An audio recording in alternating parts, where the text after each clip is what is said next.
首先我要講講啦，喺圍住我身邊或者後邊嘅嗰啲就係我哋喺美國翻嚟嘅紅番型啦。佢個特色嗱，我哋現場而家擺到嘅咧就有3個唔同嘅尺寸、唔同嘅 size 嘅，咁就變咗係適合一啲嘅唔同團體啦。有啲就家庭㗎啦，或者譬如一對 couple 或者一班後生仔嘅小朋友嚟到玩啦。佢有好多全部都係手繪嘅圖案，咁又同埋都係見到嗱，佢嗰啲圖案嘅主題咧都係一啲大自然同埋一啲比較民族色彩比較重嘅。我哋其實咧除咗 camping 露營嘅一個設施之餘，我哋仲係一個水上活動中心。我哋有唔同嘅水上活動，因為長沙個海灘出咗名靚，係啦，沙又幼，係相當理想嘅環境嘅。就咁拎個簡單嘅背囊仔或者一個手挽袋就可以嚟啦。紅番型我哋有一啲睡袋同埋睡墊，同你屋企瞓屋企自己張床相差唔大，大家唔需要太大擔心，露營唔係好辛苦嘅啫。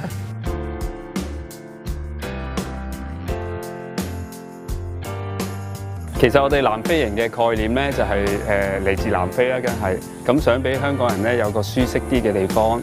咁有啲人嚟到咧露營咧就覺得冇冷氣好辛苦，咁我哋設計引入咗呢個南非營咧，令到香港人咧又可以露營又有一個舒適嘅感覺。我哋個營咧就有分開2個 size 嘅，咁我哋而家後邊咧呢個營咧就係8至10個人。我哋另外仲有一個 size 咧，就係6至8個人咯。咁我哋營嘅設計咧，就有啲防蚊嘅設施啦、冷氣啦、有燈啦、有地板啦，同埋有個床褥，令到你哋可以好舒適咁樣露營。呢度嘅設施咧就好啱老少咸宜嘅。咁咧又有水上活動啦。咁我哋水上活動包括有啲獨木舟啊、stand up paddleboard 啊、bodyboard 啊、skimboard 之類啦。咁另外咧，如果細少少嘅朋友咧，就可以玩我哋嘅trampoline， 咁啊可以跳下彈床啊。咁啊，另外可以嚟一家大細燒下嘢食咁樣咯。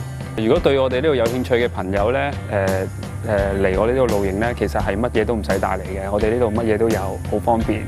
咁如果中意游水嘅朋友，淨係帶泳衣就 OK 啦。我哋成立嘅初期咧，就比較多外籍人士嚟嘅，咁但係咧開始慢慢發覺咧，香港人咧都好中意露營，咁而家都會有好多本地人啊、香港人嚟呢度玩㗎啦。